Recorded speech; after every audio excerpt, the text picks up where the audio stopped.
All right. So everything set back there, Brian? All right. And Lisa, when I'm ready to start, or am I ready to start? Am I recording already? Oh, all right. Am I live on the mic? Can I open in prayer? All right. Let's open in prayer. Father God, I thank you. Thank you for the adventures you laid before me, and I thank you for this family that I can share with. I pray that your name would be glorified and honored by the things said and done today. That as I show what you're doing, that these would be encouraged to walk with you and to walk boldly with you. Just bless this time in Jesus' name we pray. Amen. So, never really sure how to do this. You accumulate all kinds of stuff. I'm actually getting a phone with a bigger memory because I have to, all the time I'm out in the bush, I have to just accumulate pictures. I can't download them until I come into town and find a Wi-Fi, which usually means rent a room at $150 a night, just so I can download the data so that I can go back out and take more pictures. And so I'm actually buying a phone that has more memory so that I can do that. The other thing that helps me do is it will help me have one phone for a hotspot with a Liberian SIM card in it. Then hopefully my transmission rate will go up by 100 times. Everybody else's that I've used that does that has a lot better capability. When I use a U.S. SIM card and then try and go into the Liberian system, it choke flows all my data down to like 2G. So it's really slow. So I'm hoping to improve that this time around. We'll see how it goes. Anyway, so what I'm going to do is I'm just going to take you chronologically through just some snapshots of Darryl's life over the last 3 months. I kind of gave you an update of where I was at in end of May when I came back. And so this is basically what I did while I was here and then heading back to Liberia. A lot of fun. It's interesting. Here's his graduation card or announcement. But it was fun to be here, to be able to see that. While I was here, they were sending me pictures of this is what was getting the chickens in the chicken pen right next to where I was sleeping at the Riley's house. It's a 6-foot black cobra, and then the next within a day or two they got another one. So that was all entertainment while I was sitting over here. So I was glad that he didn't come in to visit me, but I got to see my dad and his wife. I took a flying trip down there, flying as in on the airplane to Eugene, then rented a car, went down to see him, went to see my brother, took a train up to see my younger brother and all his family, which includes like 8 dogs. So we got some dogs in the picture. They were all over the place. This is the one that was cleared so we could see both of our faces. The dogs were everywhere. Then I came back and I got to see my new grandbaby and the other 2, and they're joy to get to see and play with. This is the family, the whole family. I got to have time with little Maple. She is lots of fun, lots of energy. After I left here, I flew down to Atlanta and visited with Live 2540. They have a little shop which they sell memorabilia and basically raise awareness of what's going on. They're in 5 different countries supporting ministries, and their Live 2540 is Matthew 2540, what you do unto the least of these. And so their ministry is to the least of these, widows and orphans. And so that's who they're working to benefit. They're amazing from a fiscal standpoint. This little shop north of Atlanta in a little town called Carysburg is raising millions of dollars to impact the world for Christ. So it just is amazing to me what a little tiny thing like that does. This is Darryl Roberts.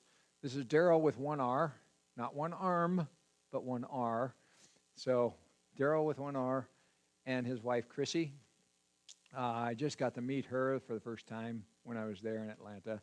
Really neat Christian couple, and very on fire for the Lord and active all over the world. So it's fun to work with them. This is me landing. When I get back, you fly in late at night, and it's a 4-hour drive. You do not drive that drive at night for multiple reasons. There's no services. If anything happens, there's lots of things that happen there's vehicles with no lights. There's people with no lights in their head doing crazy stuff. And if you're stuck out there, there's people who are willing to take advantage of that. So you just don't take the risk of driving at night 4 hours in Liberia. So we just spend the night. I got up in the middle of the capital city, or on the outskirts. So we're working with Hope for Home, Liberia. This is the ministry that I've introduced to y'all. This is Christina Hoffman, and she came over with her husband and their son. The young man pictured there is now in his late teens, I think, and he's wheelchair bound, and so we're working on building a house and then looking at finding trails and stuff for him all over the compound. So that's another one of the tasks that's been thrown on the list. This is the crew that we work with. So let's see. I've got a light here somewhere, but I don't know where. There we go. Don, Mel, Christian, all the kids. I won't go through. There's 9 of them there. They're all great friends, and they're just awesome to work with. Really become part of the family. Susan, the PA, and Susie. You guys know all these. This is some of the staff. The staff on the ministry, they have a total of over 120 people now working for them. So they're just growing leaps and bounds. Lots going on. This is Live 2540. This is the general area. Of course, Denta Town is down here. It's a little trek out. That little trek takes about an hour and a half to 2 hours. Right now, because it's rainy season, you're lucky to get there in 2 hours. Sometimes you just turn around and come back because the road is impassable. So that's 2 hours to go there, and it's about 20 minutes to go here. And we've sped that up. It used to be about 35 minutes, but this little stretch right here, we've redone. The team has, so we'll go into that a little bit. But it's kind of interesting to note when you see this. You see, it looks like city, but really it's kind of like an enlarged village, because the only paved road is this one right here. Everything else is dirt, and everything else is mud when it rains. And so it's really just how people build a house, and then they have a trail that goes to their house. And then they'll get enough trail that somebody will ride a bike or a motorcycle through, and after a while, there's more. I have a movie, and I didn't put it in here, but of me going out to one of the guys' house in the 4-wheel drive, and I have to put one wheel on the trail and one wheel through the brush because they don't have roads going most of the places you want to go. So either I drop the guys out at the road and they hike into their houses, or you 4-wheel it in. So it's all kind of an interesting adventure. So this looks like city. It is city in the density, but it's not city in development. They don't have paved roads. They don't have power. They don't have sewer. They don't have lights, anything. This is the compound. We went over this last time. This is my little house that I'm building. We just put in a solar array right here this last week, actually. And we're working on the clinic over here. It's a huge project. This is the kind of the residential development that we're working on, and we're looking at other things. This is just a picture of classic third world transport. If you look at this guy right here, he's got this framed up window, something or other, what is it, 6, 7 feet across, carries it crosswise through bumper to bumper, 4 lanes of traffic in a 2-lane road. And they just keep going. They lost some people doing that because they get going. They'll just go 40, 50 miles an hour and it hits somebody. And it takes whoever's on the back out. So it's just kind of chaos. I got this little guy here. This is when I landed, this is what it was like at the rainy season. This is just what do you call those things when you take a picture and then time lapse, thank you, of me just driving into the place. So I'll go back so you can see that again. But this is a time lapse of me coming into the compound. So we'll be driving right here. We drive along this part of the road, and then I turn and go to there. So that's what we're going to see here, high speed in the rain.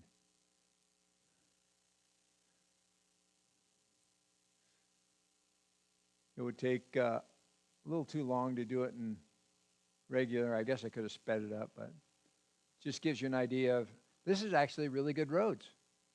You'll notice we only had to go through one ditch, and coming up to the bridge, there's about a 18-inch drop that you go over. You don't notice it in the time lapse, but this is little Pill Hannah. She's always fun, and she's taking breaks and come back. But this is a group of guys that came up for Bible study one night. So we get variations from 5 to 20 guys in Bible study in the evening.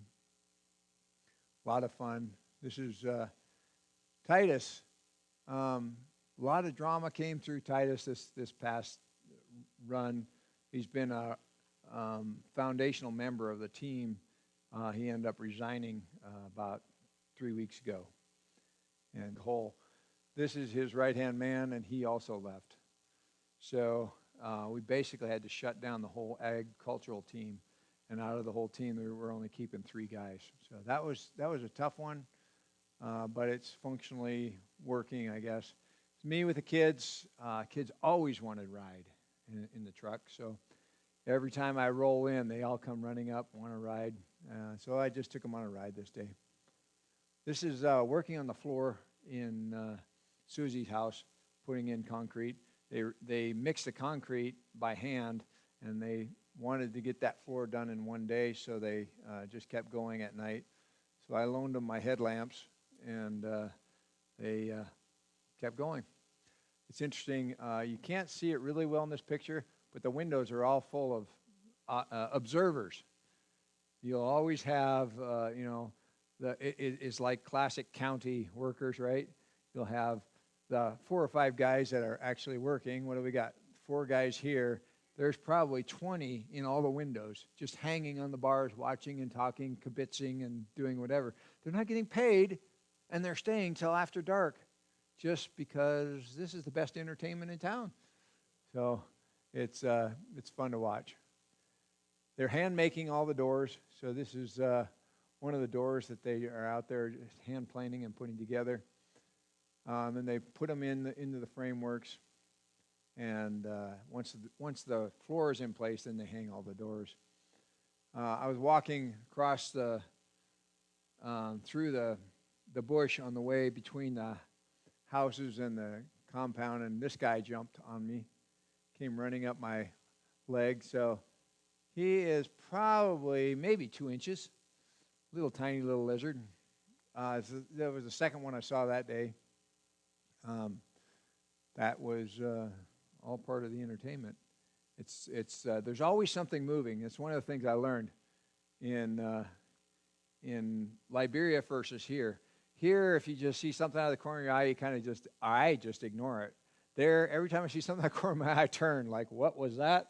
Is it dangerous? Do I have to watch out for this? I'll show you a little step here in a little ways that I completely missed, and the Lord was gracious. This is 4th of July, and iced over the whole thing and made a flag out of it. Don decided he had to try blue lipstick out of it. It was not very becoming. I didn't give him very many points. This is the guy who's doing Bible study one morning. We just did it out under the palm trees. It's a lot of fun. We're really engaging with the guys. A lot of discussion coming out of that. This is our septic tank that we made, the modified version of a combination of the Liberian and American. So a Liberian tank would not incorporate, they might put a middle wall. Normally they actually just do dirt walls like this, and they just dump everything in there. And they'll form up a concrete lid by putting form on with it, and then fill it in and call it good. Move to the next one. So we put together some walls to kind of contain and allow it to actually digest. I don't know. You bring any kind of technical knowledge over there, you can up the ante. So I had to research septic tanks and figure out how we build them, why we build them, and then how I could improve the process over there. So that was part of this, and then having the guys incorporate Darryl's crazy ideas into their normal mode of thinking. It was good. It's really good practice on working with them and getting them to talk.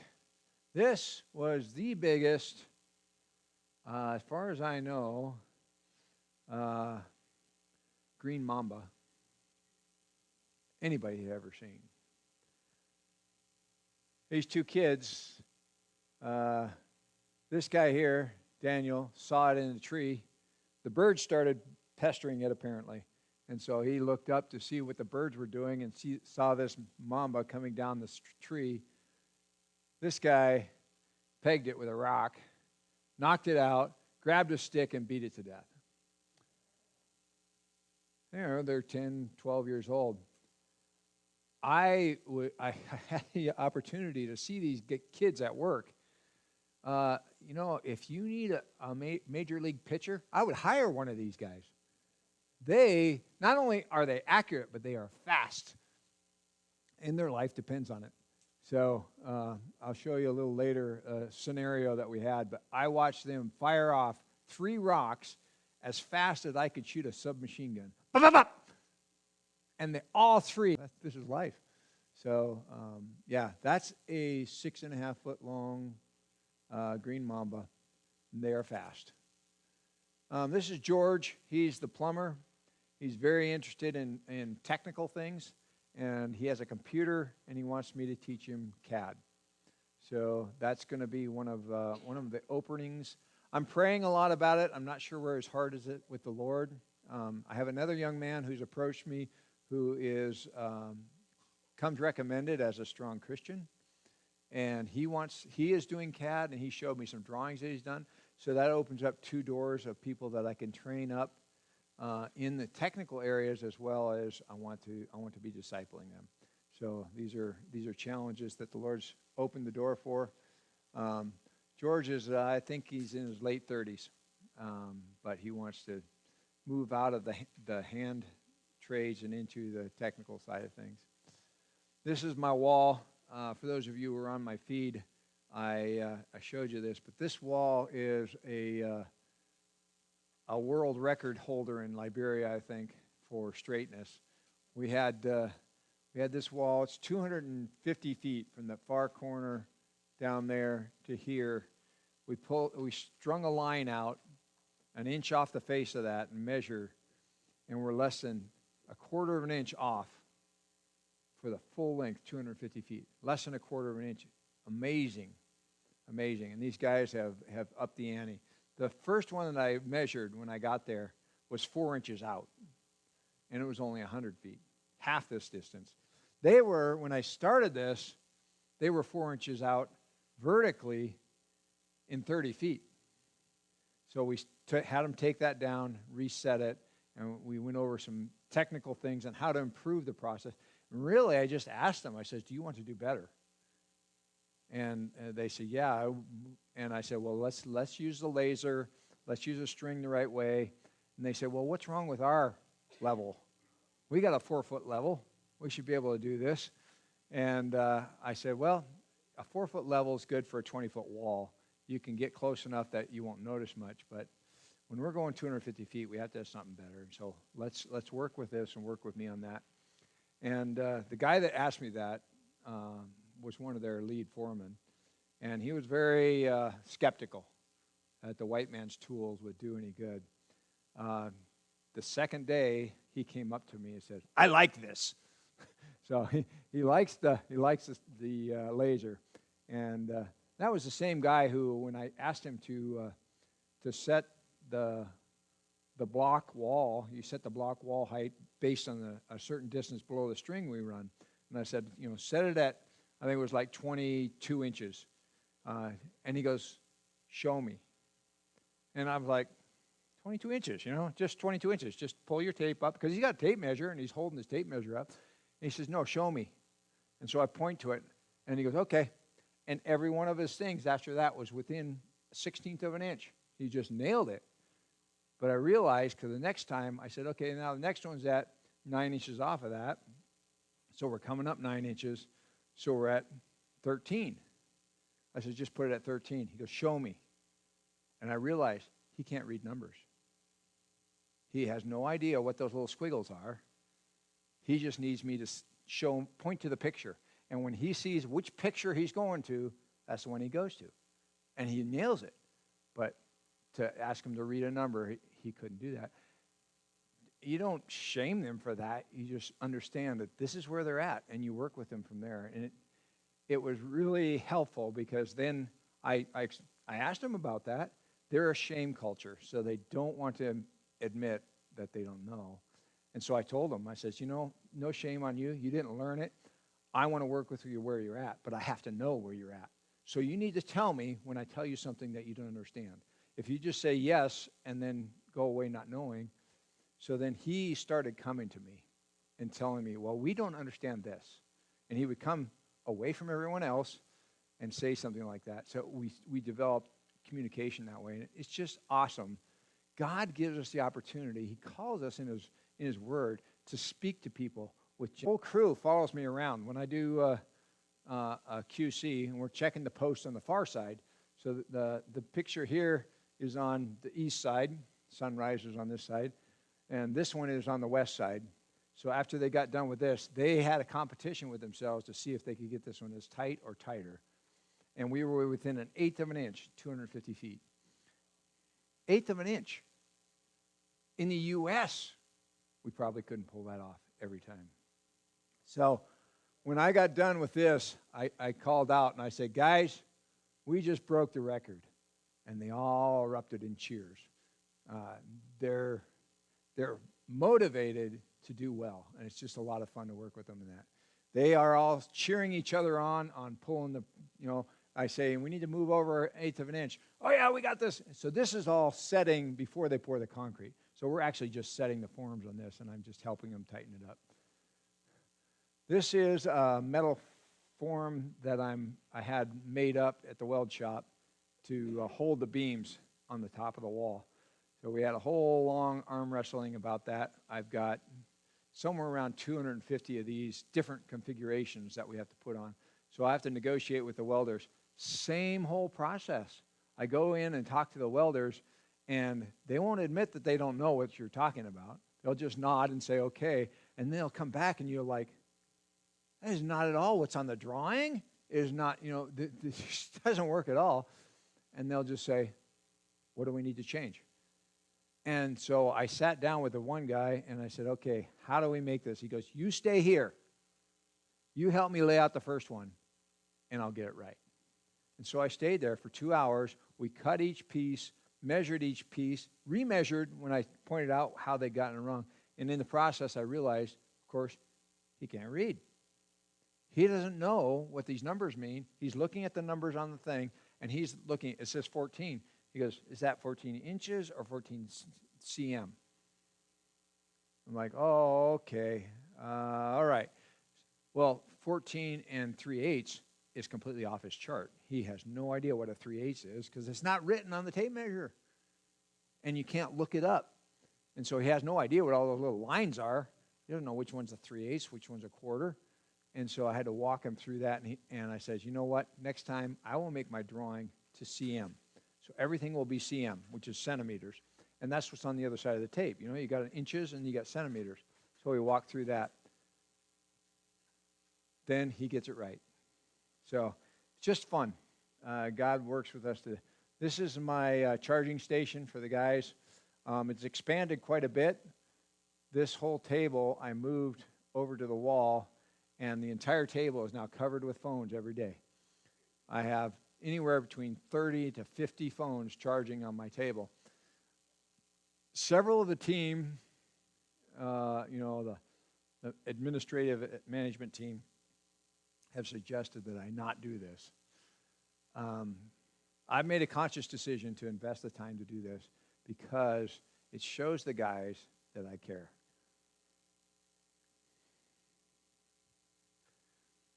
I get more positive interaction from these guys than anybody that's worked with them before. And it's because I'm not soft, because I don't give away much of anything. And that's what they all come to. They all come to you with what I want. And I've told them all directly in the Bible study and face-to-face, I am not here to give away money. I'm here to give you work. I'm here to support you in doing well. And I want to raise the bar for you so that you can raise the bar for Liberia. And the interactions that I get with the guys it's just kind of gets you in. It's cool. It's cool to use, to implement God's principles and see it changing interactions, human relationships. So I've really enjoyed that aspect. So charging the phones to me is a major part of my ministry. It's a way that I connect with these guys. So this is the unskilled. Well, we've got skilled and unskilled because the hat color tells you what level they are. Guy, this is a major thing. I get a hard hat, and it tells me who I am. They get identity out of these hard hats. So when I flew back in, I landed in Monrovia, and I picked up these hard hats, and I brought them back. Those guys wear those hard hats everywhere they go. You drive through town, and you will see them with their hard hat on because I'm a worker for Jesus Loves Me Children's Clinic. That's a big thing.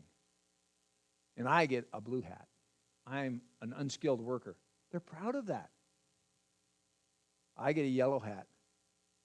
I'm a skilled worker, and they're proud of that. So you get them anything like that, it becomes a big deal. Again, it's an opportunity. I went out and found out what they needed, and I brought it back. I go out and I find out what they need to do the job. They need some gloves. There are guys out there bending steel barehanded. Their hands are shredded. They've got calluses, but their hands get shredded. So I bought them gloves. They come up and thank you every day. You go out, and I bought them raincoats when I went back. And so they're so proud of those raincoats. Same thing. You'll see them throughout town. We have a raincoat. We work for Jesus Loves Me. This is the road. Before, you can't really see it. I'm standing actually at about the worst spot. But they nailed this down, and it's got a crown, and the water runs off. And that is probably the best stretch of road for miles. Just fun to see. Of course, a little down the road, I ran into this. And part of the reason that thing broke, you look at this, the what do you call that thing? Tie rod. Tie rod ties into the wheel and allows you to steer. It's held on by 4 bolts, 3 of which were broken prior. You can tell because they're all worn smooth. And then there's just one that had actually snapped metal exposed on the face of it. And that was only like a third of the area was left.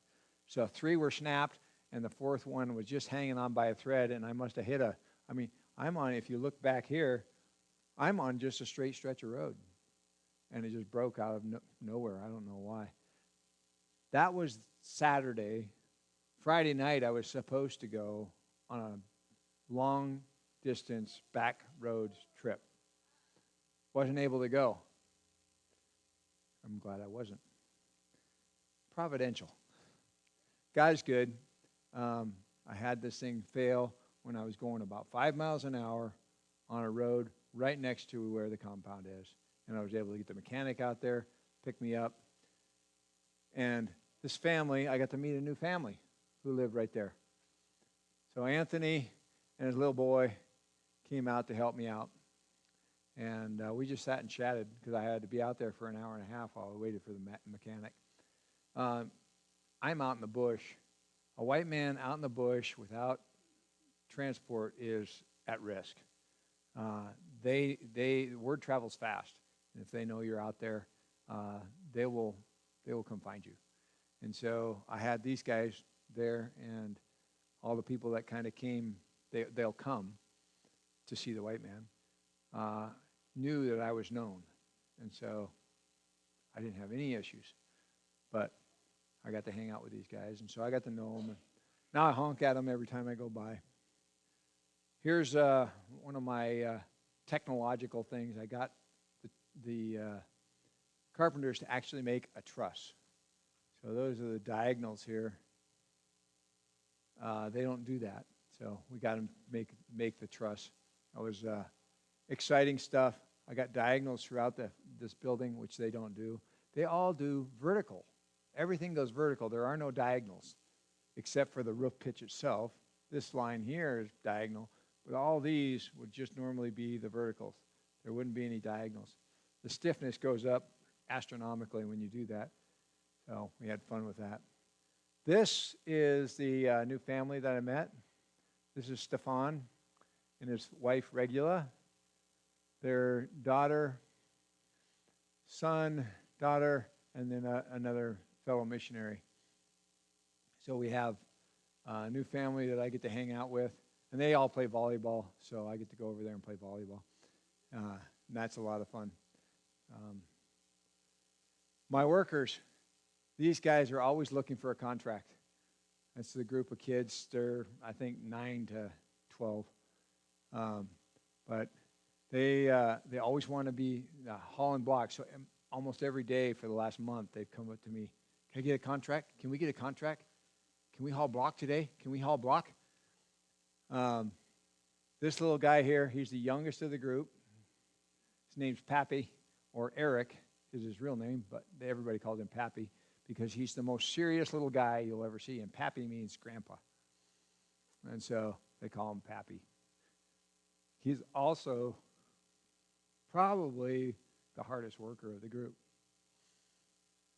This guy wasn't feeling well, but everybody else would just sit and watch Pappy. Pappy would go grab the blocks and get them. He's just like, we're getting this thing done, take off. So it's fun to have them. They would load that up, and I give them 100 LD, which is 66 cents.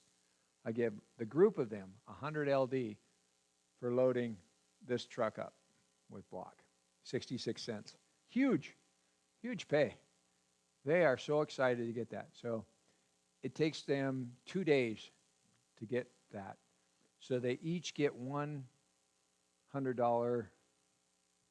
Liberian dollars, or 66 cents, after 2 days' work. They're excited. This is the crew. We put together the football team. I was reffing. I reffed inter-squad, and then I reffed Hope for Home versus the construction crew games. I've done 2 now. The first one was pretty easy going. The second one, I red-carded one of the top players just for dissent. It was not fun. It got way out of hand. So they want to do some more, but we'll refine the process next time because I don't really like to get that kind of thing going. This is a new family that just came in with Live 2540. They're going to be managing ministry out of Monrovia, the capital. So the Tiptons. So they have been in the field for 15 years. They just transitioned to Liberia just this last month. So we got to go do a trip on picking up solar panels. So there's 12 solar panels in there, hardware to mount them up in the air, controllers, batteries. Anybody want to buy a battery? I think Jake knows pretty well what a battery costs for a solar system. So you get a battery. We got the top of the line lithium-ion battery. It's about 20 inches wide, 24 inches long, about 9 inches deep, a lithium-ion battery. I don't remember how many. How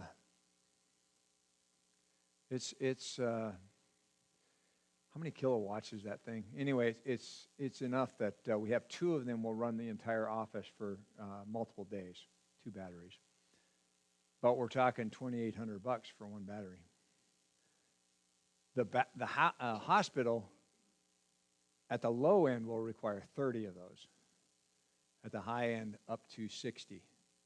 So we're trying to balance that system so that we'll have an operating system that will work through the rainy season when it's all cloudy. Because generators break down. There is no grid power. If the grid power does come, even the best grid power is only good for 4 to 6 days out of the week, depending on how everybody's feeling.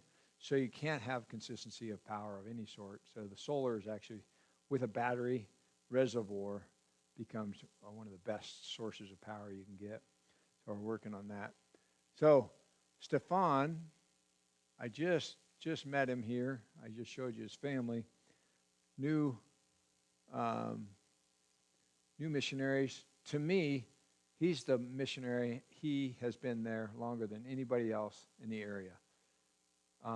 He knows he's a helicopter pilot, and he's an avionics development specialist. Avionics and solar power control systems are his thing. So I was just getting ready to try and figure out how to do this whole solar thing, and then guess what? God had Stefan planning to come in June. So the whole time I'm worried about it, he comes in and he takes over this whole thing, designs the whole system, and we're working on. He's calling presidents of companies in Germany and in the States and in Liberia. He knows the primary developer of solar systems in Liberia. He discipled him as a kid. He's just phenomenal resource. Amazing to me. He does need I need an AC electrician though. I'm looking at 2 guys in the audience. But he's all for DC. He'll take care of all the control systems. He just needs somebody to do AC. This is Daniel and his son Wonder. They were dealing with a financial challenge, so they asked me if I would help with Wonder's registration fees at the beginning of the year. So I split the cost with them. I told them they were responsible, they committed, but I would help them. So anyway, I was the guest of honor at his graduation this June because I would help them out. So they have this is kindergarten, guys, kindergarten, and they shut down the town. They have motorcycle processions with all the graduates individually. Each family gets a motorcycle procession of motorcycle taxis, beeping their horns. The kids have graduation. I mean, he had a full cap and gown, and he came rolling down the hill by their house on a trail because there's no trail or no roads, and there's stone steps. And they take the motorcycle right down the stone steps because he has to ride down as a graduate. He has to ride down. He's the man of the hour. And then there was American, and this is one of the tough things. We talk about in this country white privilege. We don't have white privilege here. We have black privilege. We have several other things that we have to fight. But the reality over there is I have white privilege that is unimaginable. If I walk in and I speak, they listen because I'm a white man. That's white privilege. The fact that I showed up, in his speech, he wanted to thank God and Darryl. Like, I gave you I can't believe that my son's graduation, I'm going to have a white man sitting here. I want to thank God and I want to thank Darryl. Guys, that is not what I'm there for. And so I talked to him about it afterwards, and he just doesn't comprehend that. He's just so excited that he has a friend who is a white man. So it's gut-wrenching in a lot of ways. You want to encourage them. You want to bring them up, help them see that they have value, that it's not me that gives them value, that because I'm their friend, they have value. They have value because God created them with value. And this is the heart message of what I'm learning about these people. Ever since I was a kid, long before I was a kid, I'm sure, eat your spinach, don't you know there's starving kids in Africa? There's still starving kids in Africa. Why is that? It's a cultural thing. They do not have value for human life. And in Liberia, it's been shredded because of wars, because of Ebola, leprosy, all the diseases that have wiped out families and wiped out people. They've shredded the family structure, so they don't have that common thing, and they don't have this common thing that points towards God. So they're in the place where Israel was before the judges. Every man did what was right in his own eyes. They're in that, but they're way down the spiral. They're way down there. They are living hand to mouth, survival of the fittest. Guys, I've learned a couple lessons about guys over there. Been really convicted about my heart. When I get frustrated with a young man who comes to me and lies, and he will steal anything he can get his hands on. I wouldn't leave him alone, even with my eyes on him, near anything valuable, because he'll steal it. He came up and he begged for a ride the other day. He got fired because he wouldn't work. He got fired, and so I had to, he came up and said, "Can I get a ride?" Well, aren't you working? He goes, "No, they let me go." I'm like, no, he's 19, 20 years old. I didn't want to give him a ride. I'm like, "You can walk, I didn't say that, but I'm just thinking in my heart, like, I don't want to deal with this guy. I gave him a ride, and I dropped him off. And then I get a text about an hour later from Susie. This young man showed up at my doorstep, and I haven't talked to him for a while, so I decided I'd take time to talk to him.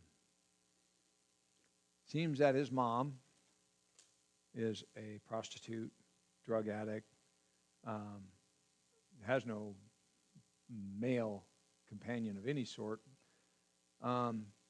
is sick and trying to do better, but she's holding things together. This kid grew up with a mom who is a drug addict and a prostitute. He was surviving by being out in the street, running through the street, stealing whatever he could get to something to eat, to hide. This is his life. He does not have a concept of moral boundaries whatsoever. It's just survival.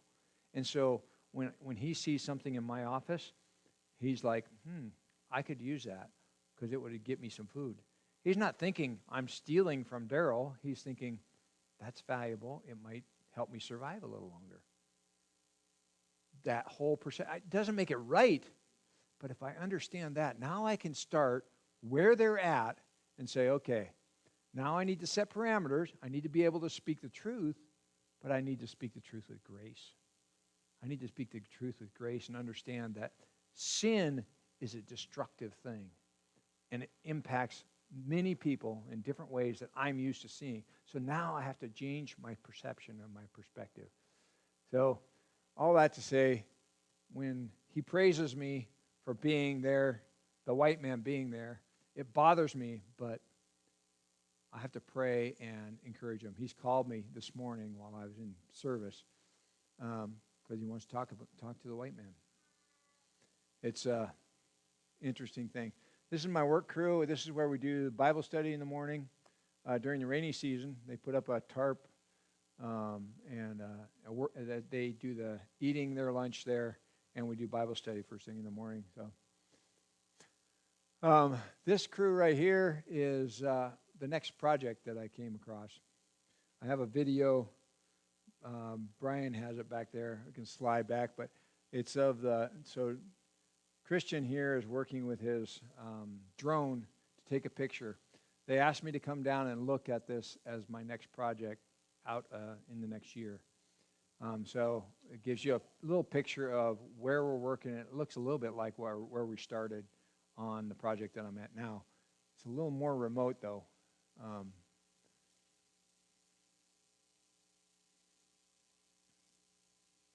So you'll see, this is Victor, my QC guy. He came down to see the job. This is Darryl Roberts.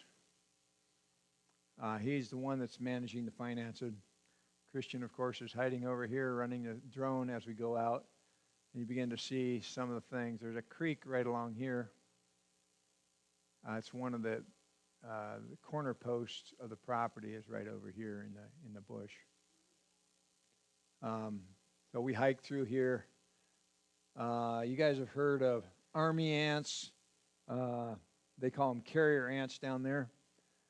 We were trying to get through the property pin at the end of a little cleared run. You'll see here in a minute. There was a bunch of carrier ants or army ants in the corner, and we had to go over. And they're aggressive little buggers. So that was, this is the kind of terrain that we'll be working in on the next project. This road is the frontage of the property. This clearing is the one end. The river is the other end. So there's a box that goes right there. Right over here where all the, probably about this much area was all army ants, carrier ants. They bite, they're aggressive, and they swarm rapidly. So I was trying to survey, and I have a little survey tool that I have to touch down and count until it fires, and then I can go to the next one. And I had to do it right in the middle of the army ants, so I was like running forward, set it down, start counting, and keep moving, and then pull it up and run to the next spot. I had to do that 3 times through the group there. But anyway, so let's leave that open a second, Brian. The property pin goes here to right back here, over to there, and there. They are putting a retreat center there. So they're asking me to lay it out and design all the buildings for it. So that will be the next project for next year. Pray for wisdom on timing and what I do with that. Thank you, Brian. This one was an encouraging one. I was encouraged that they were, so I've been working with these guys to work with me. I want them to engage in the problem solving. I don't want them to come to me and say, solve my problem. I want them to come to me with, where are we going? And empower them to be the ones that do the solution. They called me up on the phone, and you can't really see it real well, but they've got marked on here lines, and they've laid out a solution for creating an arch in the concrete. This is the arch that they made. They wanted to lay it out, and they weren't sure exactly how to do it. So they said, this is how we think we would do it. And I worked with them for about 20 minutes to half an hour, and I said, this is how you need to do it. And we, came up with they were trying to swing an arc and get 2 different radiuses, and you can't do that. You have to have 2 different starting points. So I just helped them understand that, gave them the proportions of where they had to start, and then they went up and did it. Didn't get it perfect. You can see on here, the red line is where the arc should have been, and they were a little shy. But they were very proud that they'd gotten this arch all by themselves. It was just fun for me that they engaged and were willing to take on the problem and then came to me with a solution, an attempt. This is little Hannah coming in to help out. We have some of the desks that we designed are in the, I did that back in January, March, I think, actually. We designed these desks, so we have them in the office now. This one, just before I left. So this is where I was telling you about the boys. We're almost done. I was telling you about the boys. You see the blocks right here. The blocks were supporting two boards for a bridge. Well, there's a black snake in there. It's poisonous, of course. Everything's poisonous. And it was probably about that long. And so the boys saw it, and they started yelling, and then they knocked the blocks down, and they're trying to get and they've only got a little stick like this long. And I said, man, dude, if you're messing with a poisonous snake, I'd get a longer stick, because they're up on that board, and the water's like 3 feet below them, and the snake is in the water. And it's trying to get away, and they're throwing blocks and throwing rocks. And at one point,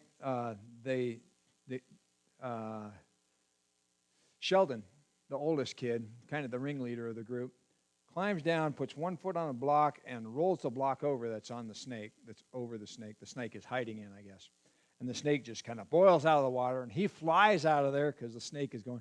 But that's when I saw the kids. That snake took it off through the water, and before you could say spit, bam, bam, bam, 3 rocks hit right where that snake was. And those 3 kids are over there like, poof, poof, poof. And they're like grabbing for another rock, but he's already in the grass. But they fired that off so fast, it scared me, startled me. Anyway, so this is all going on, and I said, guys, if you're going to be messing with that snake, get a bigger stick. There's one over there on the construction site, which is behind me when I took this picture, right? So the construction site is right behind me.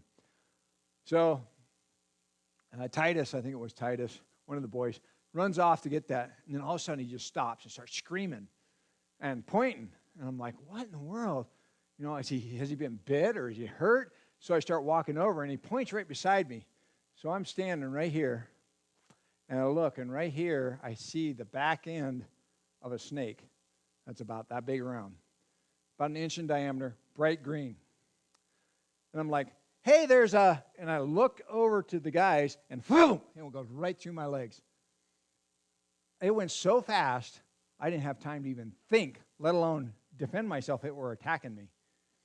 It was a green mamba wrapped around the tree, and it decided to take off, and I was between where it wanted to go, and it just went right between my legs. I wasn't even scared. I didn't even know it was there.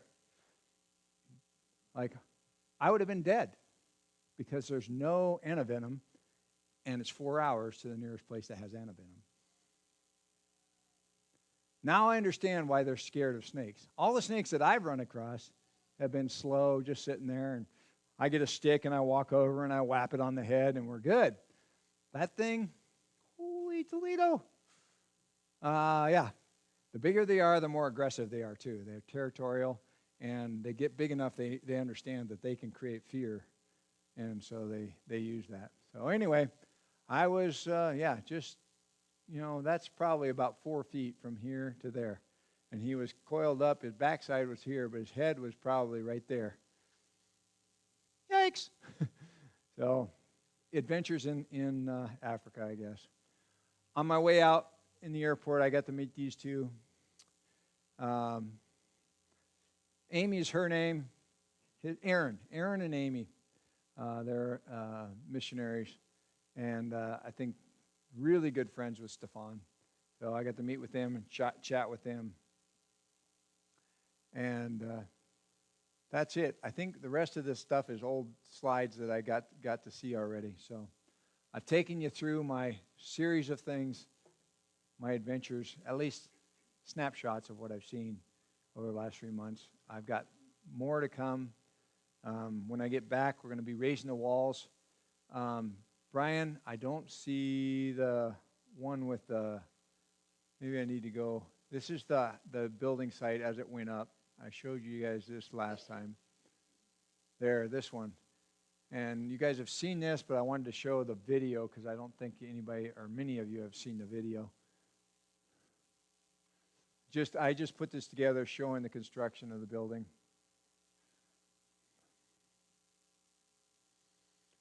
Now, this is the road area right here.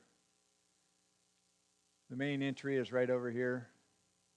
That'll be the main entry, and the registration goes in right there.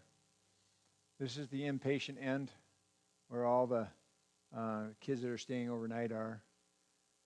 And then we're starting on the east side, inpatient area. This is where the outpatient section is. Surgery ward. This is just the hallway, goes down the middle. And then we have blood lab, inoculation, doctor's office, nurse's station. And this is all the septic fields out here. We go down through the end. This part right here is a clear story, and it's set up so that we get airflow from the windows here and here to go up and through. So this will have openings here. This will have openings here. There's going to be gable walls that go up here, but there will be openings in this vertical wall here so that the airflow can go through these rooms and out, through these rooms and out to keep the place warm and fresh air in there. So far, it's working out fairly well already, just getting airflow through there. But this is what a 12,000 square foot facility looks like. It will be the biggest medical facility outside of Monrovia. I think I've told you all this before, but they're already talking in Guinea, in Cote d'Ivoire, the surrounding countries, of flying people in.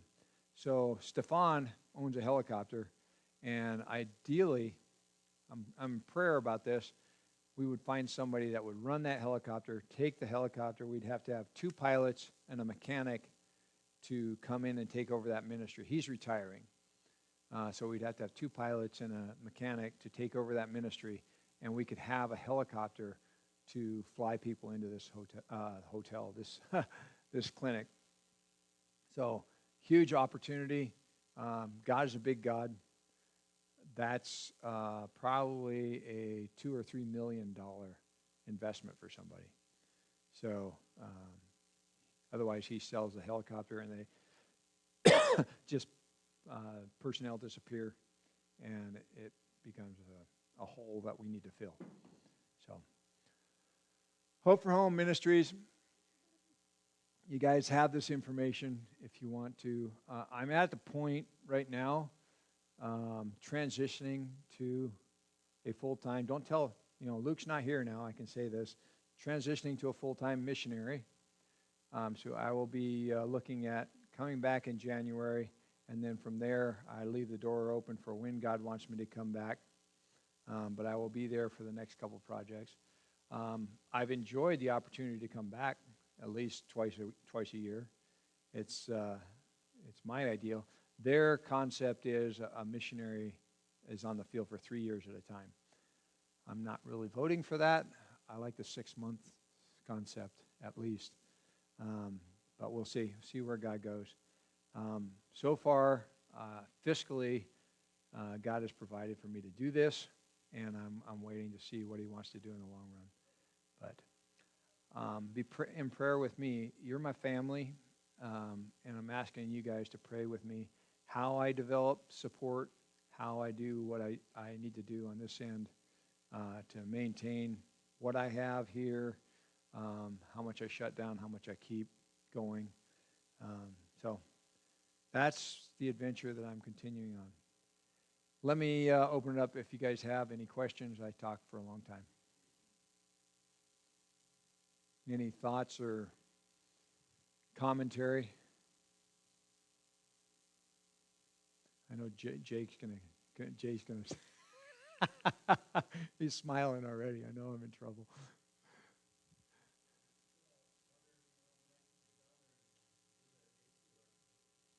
I'm ready.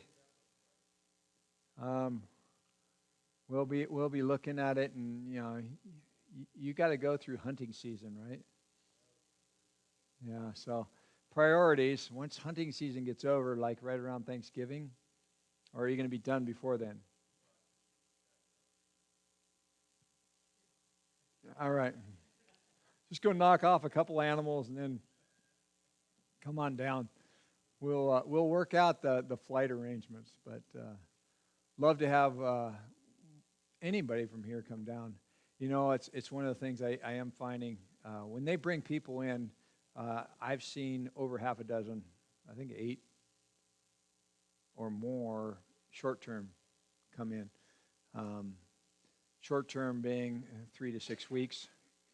And the way Don works it, I've been impressed with his drive to just find out what their skills are, what their drives are, what their dreams are, what God is working on in them, and then give them space to do it.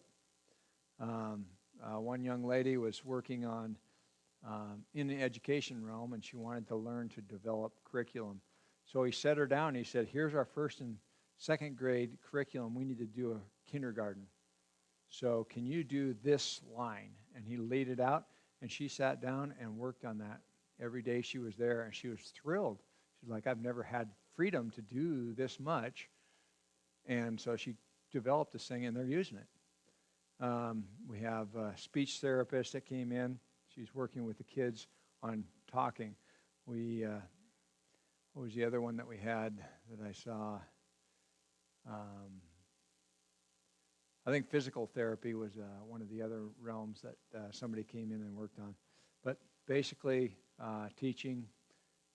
Connor's going to come in, Lord willing, once he gets his passport and paperwork in line. And then they're just asking, what does he want to do? And we'll facilitate that. So he wants to work with kids. He wants to teach them pottery, a technical skill, a marketable skill. And so they're working to set it up so that he'll have that ability. So they will just flex to fill, to allow people to fill the space that God has created them to fill. So it's a lot of fun to watch. Definitely could use somebody that did sign language. We do, there's a lot of that ministry. And in the Riley family in particular, Don, the one with the blue lips there,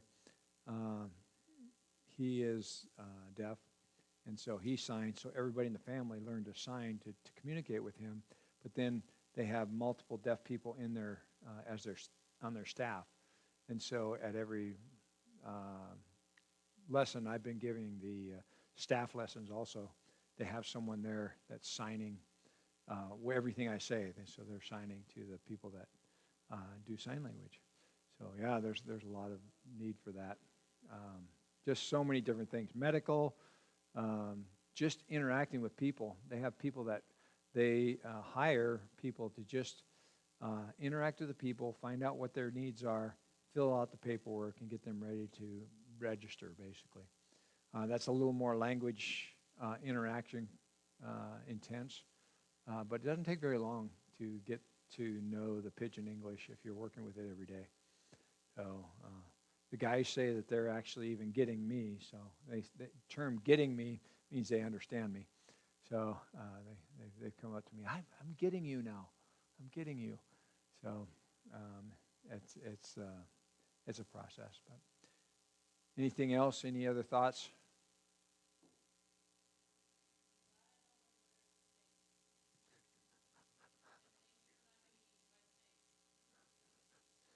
Well, we're working on eating the snakes. You know, that I've been trying to get that big green one. I wish I had grabbed that snake and skinned it. Darryl Roberts is looking for snake skins. It's illegal to take them out of the country, though, so I haven't really been motivated to do that. But it was interesting. That would be, they just burn them. But yeah, there's snakes, scorpions, centipede, millipede, you name it. There are all kinds of entertainment over there. You know, I did find one thing that I got this kind of mosquito netting thing for a single bed. So it's got it's like those sunscreens that have the wire in it, and you twist it, and it folds up, and then you let it go, and it goes poink. Well, it does that, but it's got mosquito netting and a little zipper opening. And I thought, it literally has lace around the thing. So I'm like, oh, brother. I tried to buy one that didn't, look too effeminate, but it was very nice, lacy little thing. But I crawl into that at night, and I know that there's not, 2-inch cockroaches hiding under my pillow. There's not spiders that are 4 inches in diameter crawling around in my bed. I can just lay down and go to sleep at night. And just before I came here, I was laying in bed, and I had my headlight on, and I'm like, what's all that? At night, when I sleep, the bugs come and land over where I sleep. And they make little deposits. And so there's this ring of bug deposits right over my head. They're not touching me. They're on the outside of the net. I'm good with that. It was a big benefit I hadn't really thought about. I just thought keep the mosquitoes out, that's great, but it keeps all the other things out. And my stuff is a little bit more filtered. Anything else?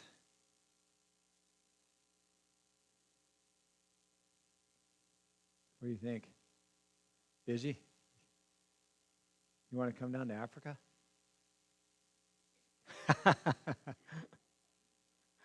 All right. Thank you very much, guys. I'm going to close in prayer. Father, thank you for these friends. I thank you for the family you've given me here. I pray that you bless them. Lord, open their eyes and heart to what you would have them do in support of your ministry, your kingdom. I pray that you would open their hearts and minds to what you'd have them do in their lives, how they can engage and honor you and glorify you right here in Montana. I thank you for what a blessing you are in my life, the chance to come back and say howdy to those that are here and are reaching out. Just bless them in this the rest of this day. Allow us to go out and honor and glorify your name. In Jesus' name I pray. Amen. Thank you, guys.